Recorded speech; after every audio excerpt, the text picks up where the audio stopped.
पीयूष मिश्रा जी, जो ओम प्रकाश राजभर जी दावा कर रहे हैं सांसद टूटेंगे, इस बात में कोई सच्चाई है या एम ही कह दिया कि मतलब उधर पश्चिम बंगाल में चेंज हो रहे हैं सांसद, दल बदल रहे हैं या पाला बदल रहे हैं, इधर बागी महाराष्ट्र में भी हो रहे हैं, तो आपने कहा कि चलो एक मोमेंटम उत्तर प्रदेश के लिए भी बना देते हैं, तो सिर्फ इसलिए कह दिया? कोई सच्चाई है ओम प्रकाश राजभर की बातों में? देखिए, अभी कुछ दिन पहले ही आपने देखा होगा कि माननीय राम गोपाल जी ने एक चिट्ठी जी केंद्रीय गृह मंत्री माननीय अमित शाह जी की जेब में डाली। उस चिट्ठी में जो डिटेल थी वो हम लोगों तक आ चुकी है कि उन्होंने साफ साफ कहा कि इतने सांसद हैं, ये सब आपको सपोर्ट करेंगे और चुनाव से पहले ये सब आपके साथ एनडीए में जाएंगे। उसी बात का खुलासा सुहेलदेव भारतीय समाज पार्टी के राष्ट्रीय अध्यक्ष, हमारे राष्ट्रीय अध्यक्ष माननीय ओम प्रकाश राजभर जी ने मीडिया में किया। बाकी आज माननीय अखिलेश जी की, मैं अभी आपने जो सुनाया प्रेस कॉन्फ्रेंस से जो बात कही, तो उन्होंने कई सारे शेर पढ़े, तो उनके लिए मीर ताकि मीर का एक शेर मैं भी पढ़ दे रहा हूँ। इब्तदा इश्क रोता है क्या, आगे आगे देखिए होता है क्या। महाराष्ट्र आपने देख लिया, बंगाल देख ही रहे हैं, उठापटक चल रही है, और ये उत्तर प्रदेश है। उत्तर प्रदेश ही दिल्ली का रास्ता खोलती है। आपको आगामी दिनों में आपको दिखाई पड़ जाएगा कि समाजवादी पार्टी के जो प्रमुख महासचिव हैं राम गोपाल जी, वो कौन सा लव लेटर दिन के उजाले में जेब में डाल रहे थे माननीय। अच्छा, मुझे एक बात बताइए, ये भारतीय जनता पार्टी का कोई नेता नहीं पकड़ पाया कि वो लेटर क्या था, उसके अंदर लिखा क्या था? ये सुहेलदेव भारतीय समाज पार्टी को पता चल गया कि वो लेटर क्या था, और उसमें राम गोपाल यादव टूटकर बीजेपी के पास जाने की सोच रहे हैं। हाँ बिल्कुल,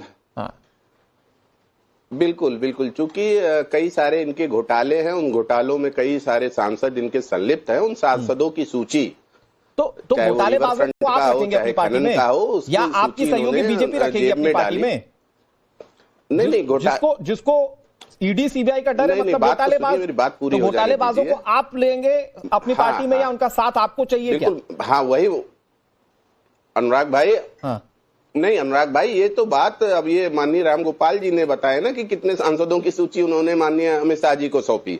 अच्छा, ठीक है, और किस किस वो भ्रष्टाचार में संलिप्त है उनको बचाने के लिए तो मतलब आप ये कहना चाह रहे हैं, हमारे समाजवादी साथी बैठे हुए हैं, ये तो आप ये कहना चाह रहे हैं कि अखिलेश यादव अगर कह रहे हैं कि जो डर गया वो बीजेपी में गया, तो वो डर गया वाला शब्द रामगोपाल यादव के लिए इस्तेमाल किया अखिलेश यादव ने? बिल्कुल बिल्कुल, और देखिएगा मुझे तो कहीं आशंका है कि रामगोपाल यादव जी खुद ही ना डर के मारे एनडीए की सदस्यता ज्वाइन कर लें। सुमैया राणा हमारे साथ अभी मैंने आपके लिए एक शेर उनके लिए पढ़ दिया ना, इब्तदा इश्क रोता है क्या, आगे आगे देखते हैं होता है क्या। ठीक है, ओके। राणा जी, आप ये कह रहे हैं रामगोपाल यादव ही ऐसा ना हो कि बीजेपी के साथ चले जाएं? पता चले मानसून सत्र में जब वोटिंग हो रही है किसी बिल पर, तो रामगोपाल यादव का हाथ उठ रहा है या उनके संबंधित जिनका नाम उन्होंने दिया है उन सांसदों का हाथ उठ रहा है जो समाजवादी पार्टी के, वो कह रहे हैं हम बीजेपी या एनडीए की तरफ है। देखिए, ये पीयूष मिश्रा जी अभी कह रहे थे, शेर पढ़ रहे थे, मुझे लगता है मुझे भी इसमें पीछे नहीं रहना चाहिए कि मैं पूरी राजभर जो पार्टी है ऊपी राजभर जी की, मैं उनके लिए पढ़ना चाहती हूँ कि दुश्मनी जम के करो मगर ये गुंजाइश रहे, जब कभी भी सामना हो शर्मिंदा ना होना। तो मुझे लगता है इतनी गुंजाइशें बचा करके बात करनी चाहिए, और ये बात उन पर बहुत पहले से भी लागू होती है। खैर, अभी हम मुद्दे पर आते हैं। बात ये है कि पूरे खत का मफहूम तो पता है जो दिया गया, लेकिन उसके नाम नहीं पता है, और उसका कारण भी पता है लेकिन नाम नहीं पता है। ये इन लोगों की अंतरात्मा एक्चुअली बहुत जागती रहती है, सोती रहती है।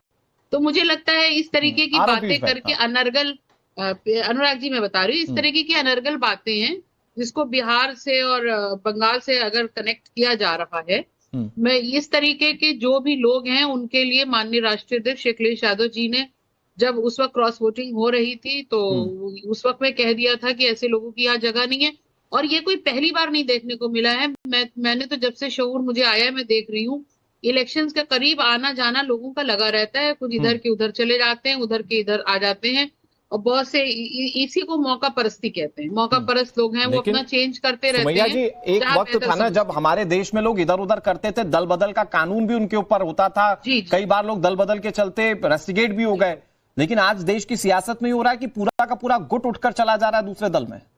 देखिए, मैं वही पश्चिम बंगाल, महाराष्ट्र एक तो बेस्ट एग्जाम्पल है ना मैम। अनुराग जी, आप आधी बात बता रहे हैं, आधी ये नहीं बता रहे हैं कि लोगों को किस तरीके से अंदर खाने ब्लैकमेलिंग की जा रही है। लोगों को सीबीसीआईडी का डर, ईडी का डर, बुलडोजर का डर और किन किन चीजों को डरा करके अपनी तो तरफ लाने डरता तो वही है ना मैम जो गलत होता है की जा रही है। ऐसा मैं बता रही हूँ, ऐसा सब तो इसका मतलब ये गरीब की झोपड़ी जिस पर बुलडोजर चल रहा है वो भी गलत है। तो जितने मजलूम और मिस्कीन इस देश में हैं वो सारे गलत हैं, आप ये कहना चाहते हैं? तो इसका मतलब गरीब होना और मजलूम होना ही अपने आप में गुनाह है। अब आप मैम कर क्या रही है कि हमारे देश के क्रीमी लेयर और देश के गरीब को मिक्स कर देनी है? सांसद गरीब जैसा हो सकता है क्या? मैं आपसे क्या कह रहा हूँ, ऐसा नहीं है कि अरे भाई सांसद साहब तो अपने आप में कई सारी पावरों को लेकर चल रहे हैं ना, बिल्कुल, उनको डरने की जरूरत क्या है जब तक गलत ना किया। जरूरी नहीं है अनुराग जी कि सांसद है तो वो गुनाहगार हो गया। वो देश के संविधान का हिस्सा है, देश की सबसे बड़ी सदन का हिस्सा है, और अगर आप उसको ये कह दें कि वो सीधे कि वो क्रिमिनल है या वो गलत है तो ये गलत बात है। मैं सिर्फ ये जानना चाह रही हूँ कि मैं कह रहा हूँ कि जिसको ईडी सीबीआई का डर हो, जिसको ईडी सीबीआई का डर हो, वो तो डरेगा ही तब ना जब उसने गलत किया हो। अरे भारतीय जनता पार्टी ने तो साधु संतों तक पे लाठियां चलाने से नहीं बाज आए। संजय राणा उन्होंने जी किसको छोड़ा है, कौन से ऐसे वर्ग को छोड़ संजय राणा जी, कोई परिस्थिति ऐसी दिख रही है क्या? मतलब क्रिमिनल है, वो भी गलत है, समाजवादी पार्टी तो बहुत कंफर्टेबल पोजीशन में दिख रही है, जिसका अपना वोट बैंक है, जिसने पिछली बार की लोकसभा इलेक्शन में अच्छा परफॉर्म किया है, अभी बहुत सारी अपॉर्चुनिटी जो है वो अगले विधानसभा चुनाव में है। तो क्या उस पार्टी से टूट होता हुआ देख रहे हैं आप, या सिर्फ ये शिगुफा छोड़ दिया गया कि भाई महाराष्ट्र में भी हो रहा है, पश्चिम बंगाल में हो चुका है, तो आप भी डिलेमा में रहिए, ये कोशिश कर रही है एसबीएसपी? अनुराग भाई गुड इवनिंग फेलो फ्रेंड। देख, बड़ा सिंपल सी बात है, जितने भी बयानवीर थे और जितने शेरो शायर थे, जितने भी शेरो शायर थे देश में, चाहे बयानवीर ममता बनर्जी हो, चाहे बयानवीर उद्धव ठाकरे हो, चाहे संजय राउत साहब हो, देखिए उनकी पार्टियों को क्या हाल हुआ। तो बयानबाजी जो ज्यादा करता है उसी पार्टी का ऐसे हाल होता है। जहां तक टूटने की बात है, हर नेता अपना भविष्य तलाशता है, और बकरी की अम्मा कब तक खैर मनाएगी? 27 तक। अगर 27 कट गया और 27 में इनका बेहाल ना हुआ तो पार्टी जो टूटना, जो सिरमौर हैं जो लाल टोपी पहन के घूम रहे हैं, उनकी टोपी भी नहीं बचेगी। क्योंकि हर आदमी देखिए 12 के बाद चुनावों को जीते नहीं है।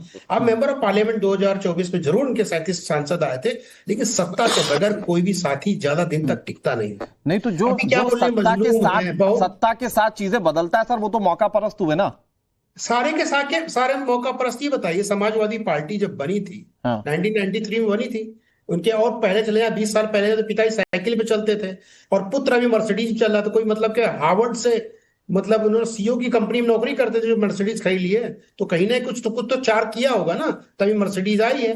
और जहां तक बात रही है सांसदों की, तो चाय बनाने वाला देश में प्रधानमंत्री बनने के बाद, अरे रुकिए मोहतरमा, अरे मोहतरमा रुकिए, शेरो शायरी वालों का समय चला गया है। शेरो शायरी करने वालों का बुलडोजर चल जाएगा, और बुलडोजर चल जाएगा तो आपको तकलीफ हो जाएगी। कभी उस पर ध्यान नहीं किया। अब शायरी बात नहीं करिएगा, भी पार्टी की बात लाना आपको जरूरी समझ रहा था, बीच में मत बोलिए, ये नहीं समझ पाती हूँ किस तरीके की विश्लेषण बिठाते हैं। बड़ी सिंपल सी बात है, अखिलेश यादव, अनुराग भाई इस समय देश में ट्विटर की लड़ाई लड़ रहे हैं। उनके पास एक मुद्दा बता दीजिए मुझे, एक मुद्दा समाजवादी के लिए जो उत्तर प्रदेश की जनता के लिए हो। विकास के बारे में कभी बात करते हैं, रोजगार के बारे में कभी बात करते हैं, उद्योग धंधे के बारे में कभी बात करते हैं, सिर्फ पीडीए की बात करते हैं।